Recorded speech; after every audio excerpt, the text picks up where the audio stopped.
안녕하십니까. 뉴스투데이 경남 시작하겠습니다. 오늘의 주요 뉴스입니다. 전국 최초의 공영 자전거인 창원 누비자가 도입된 지 12년째입니다. 그동안 구입한 누비자 9천여 대 가운데 절반이 폐기 처분됐습니다. 선원 노동자들이 육상 작업을 거부하고 나섰습니다. 특수한 근로 조건에 맞는 임금체계 확립이 시급합니다.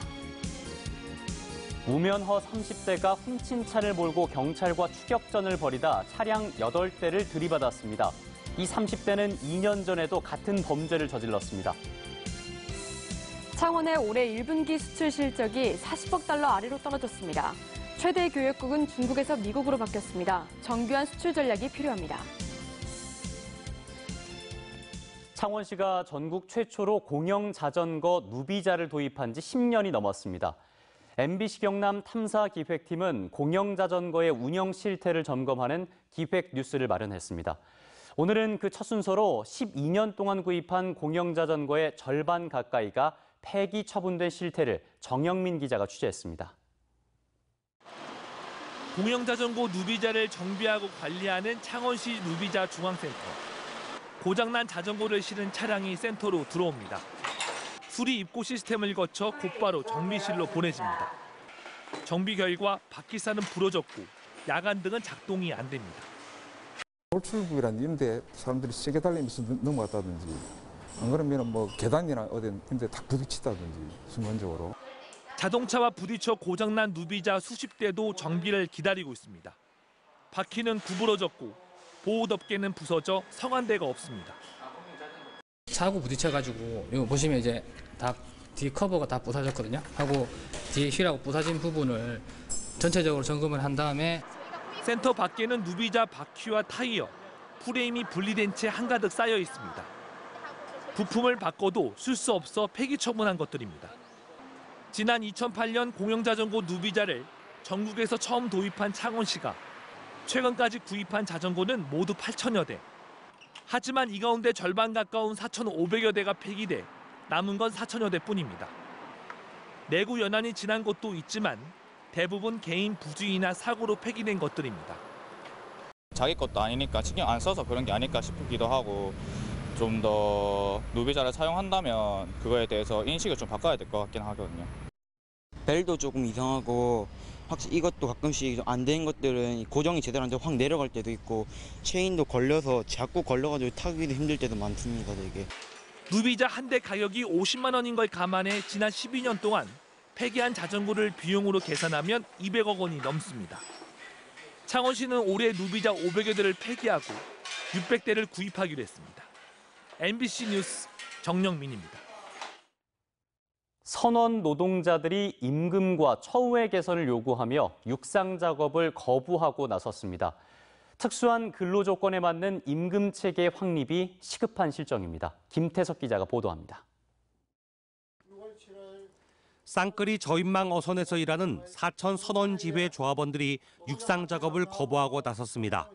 선박이 출항하기 전에 수리나 어로행위에 필요한 작업을 일주일째 손 놓고 있는 겁니다. 이들이 요구하는 건 어획고에 연동한 생산 수당을 기존처럼 17% 유지하라는 것. 이 밖에 명절 상여금과 숙소비, 부식비 등의 인상을 요구하고 있습니다. 특히 조합원들이 민주노총 소속이라서 선주들이 협상을 거부하고 있다고 주장했습니다.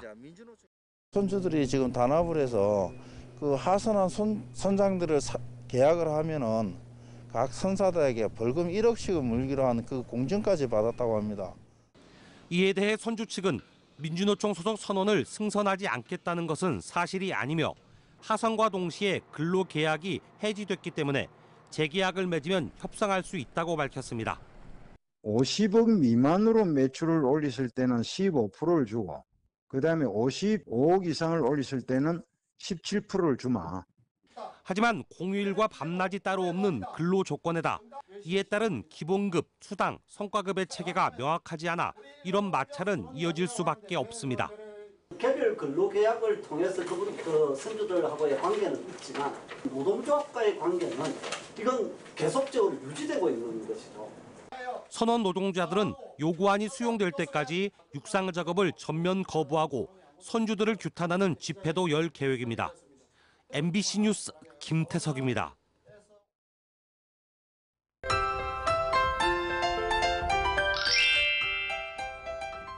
오늘과 내일 산발적인 비 소식이 있습니다.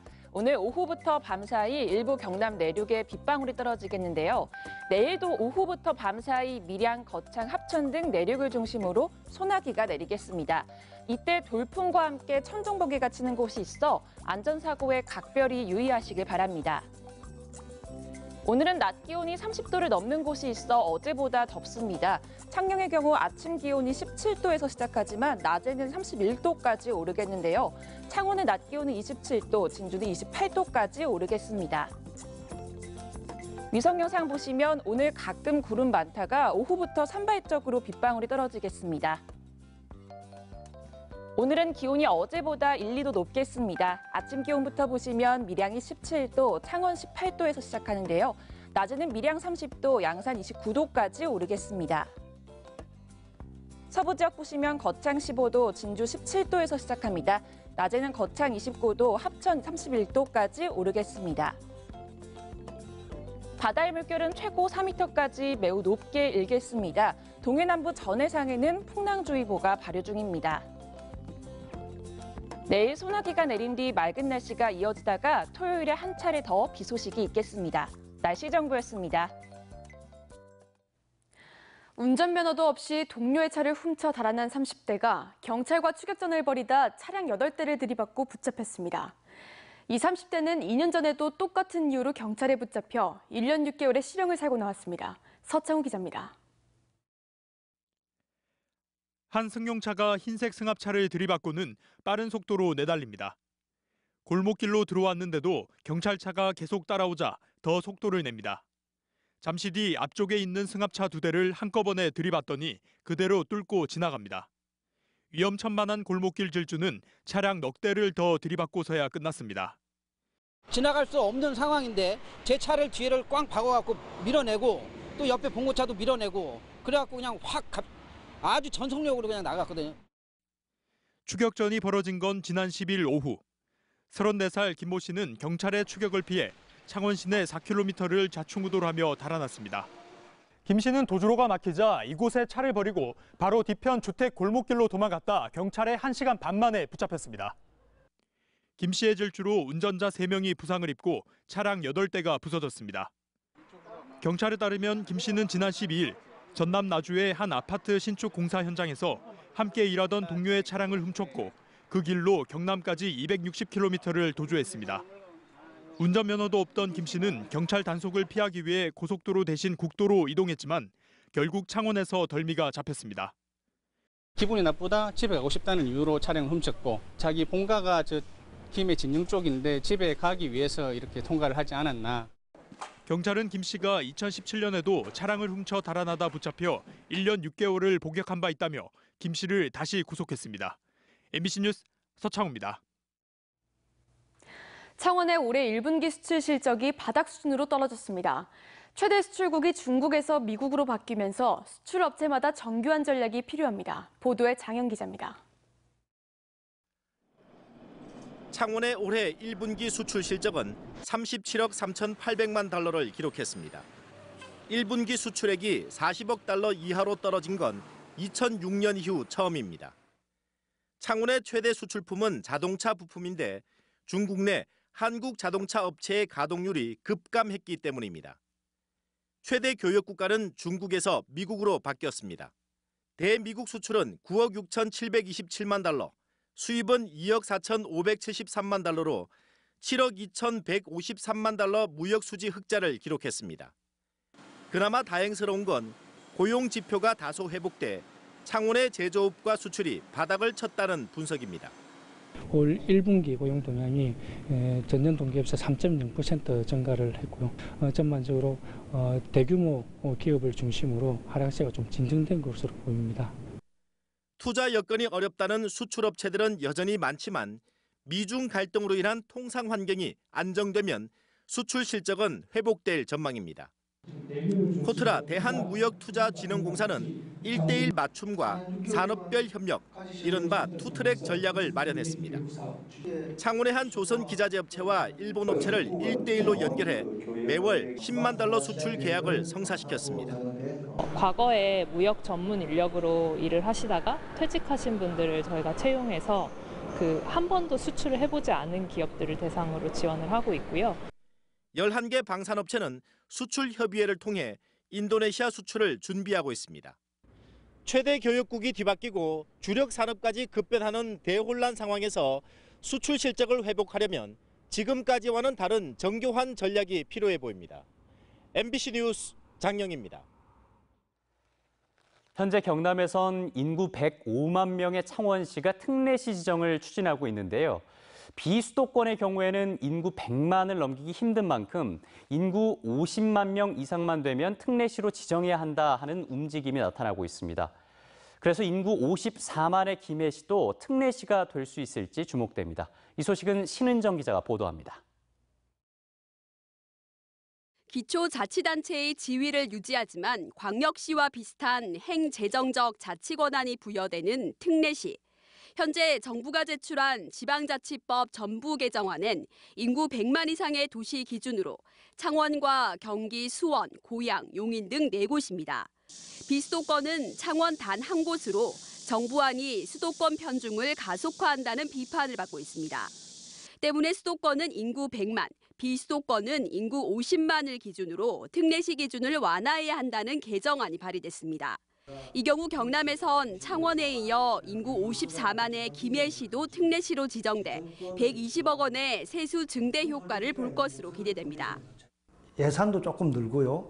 조직도 좀 늘릴 수가 있습니다. 그렇게 된다면 성장하고 팽창하는 김해시 행정에 또 재정 수요에 조금이라도 좀 뒷받침이 되지 않을까 그런 기대를 하고 있습니다. 국회가 정상화될 경우 관련 개정안을 법안 소위 등에서 병합 심사해 최종 개정안이 마련될 전망입니다.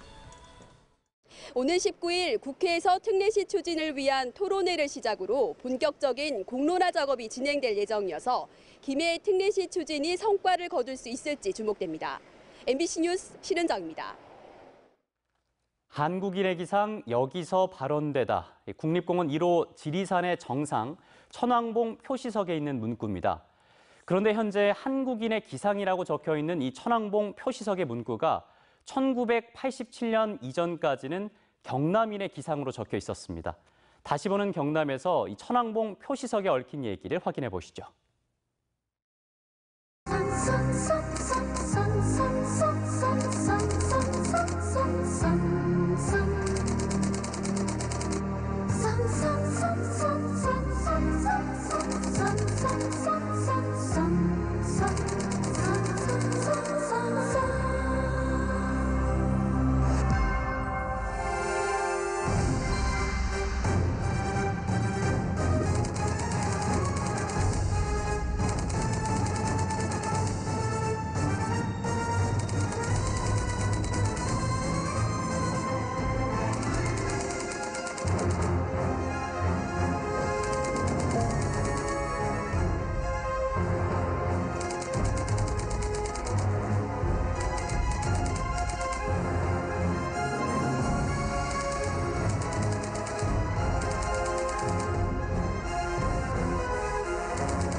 투데이 경남 순서입니다. 6.25 한국전쟁 때 8만 대장경을 지켜낸 고 김영환 장군의 추모제가 오늘 오전 10시부터 합천 해인사에서 열립니다. 사회 배려계층 노후주택 전기 화재 사고 예방 특별 점검 활동이 오늘 오전 11시 30분 밀양시 상남면 일원에서 진행됩니다. 제1회 남해 군수기 경남 게이트볼 대회 개회식이 오늘 오전 10시부터 남해 스포츠파크에서 펼쳐집니다. 경남예술고등학교가 마련한 클래식 공연, 진주 시민과 함께하는 한여름밤의 음악회가 오늘 저녁 7시 30분 진주 혁신도시 LH 공연장에서 개최됩니다. 오늘 새벽 4시 10분쯤 함안군 칠원읍의 한 아파트 앞 도로를 달리던 투싼 승용차가 갓길에 주차되어 있던 25톤짜리 덤프트럭을 들이받은 뒤 불이 나 투싼 운전자 31살 박모 씨가 3도 화상을 입어 병원으로 옮겨졌습니다. 경찰과 소방당국은 정확한 사고 원인을 조사하고 있습니다. 공소시효 만료 석 달을 앞둔 제2회 전국동시조합장 선거와 관련해 경찰이 도내조합장 37명에 대해 수사와 내사를 진행하고 있습니다. 경남경찰청에 따르면 이와 관련된 농협조합장이 40명으로 가장 많고 산림조합장 8명, 수협조합장 7명, 축협조합장은 3명인 것으로 나타났습니다. 이 밖에 구속된 조합장은 2명, 불구속은 36명, 불기소되거나 내사 종결된 조합장은 모두 32명인데 유형별로 보면 금품과 향응 제공 의혹이 80명으로 가장 많았습니다. 창원지검 마산지청은 아파트 위층에 살던 이웃 할머니에게 흉기를 휘둘러 살해한 혐의로 18살 장모군을 구속 기소했습니다. 고등학교 재학 시절 조현병 진단을 받은 장군은 지난 4월 말 자신이 살고 있던 창원시 마산하포구의 한 아파트 복도에서 위층에 사는 74살 김모 할머니에게 흉기를 수차례 휘둘러 숨지게 한 혐의를 받고 있습니다. 검찰이 공주치료감호소에 장군의 정신감정을 의뢰한 결과 조현병으로 심신미약 상태에서 범행을 저질렀다는 진단이 나왔습니다. 진주시 지수면 용봉지구를 비롯한 3곳이 상습 침수 피해에서 벗어날 것으로 보입니다. 진주시는 129억 원의 국비를 확보해 오는 2021년까지 용봉지구와 금호지구의 배수 개선 사업을 마무리하면 집중호우 때마다 되풀이해온 물난리를 해소할 수 있을 것으로 기대하고 있습니다. 한편 금산면 가방지구도 배수 개선 사업 기본조사 대상지구로 선정돼 국비 64억 원을 확보했습니다. 소상공인들의 카드 수수료 부담을 덜어주며 소비자의 소득 공제율도 40%인 제로페이 서비스가 농협 하나로마트에 도입됩니다. 농협은 대형마트 최초로 오늘부터 농협 하나로마트에서 제로페이 서비스를 시행한다고 밝혔습니다. 농협은 우선 농협 하나로마트에서 제로페이를 먼저 도입하고 전국 농축협 하나로마트까지 단계적으로 서비스를 확대할 계획입니다. 공군본부가 2020년 공군에어쇼의 공동 주최기관으로 경상남도와 사천시, 카이를 최종 선정했습니다. 사천시는 2016년과 2018년에 이어 3번째로 공군에어쇼를 유치해 홀수년도엔 서울에서, 짝수년도엔 사천에서 개최하는 방식이 이어지게 됐습니다. 이와는 별개로 올해 10월 24일부터 나흘 동안 2019 사천 에어쇼가 사천 비행장 일대에서 열립니다. 고성 공룡 세계 엑스포의 스포츠 캐릭터가 갱신됩니다. 고성 공룡 세계 엑스포 조직위원회는 엑스포의 공식 스포츠 캐릭터인 온고지신을 기존 틀은 유지하면서도 입체감을 살려 상품 활용성을 높인 캐릭터로 갱신한다고 밝혔습니다. 갱신된 캐릭터는 공모를 통해 선정됐으며 2020년 개막을 앞둔 공룡 세계 엑스포의 홍보와 캐릭터 상품 제작에 활용됩니다.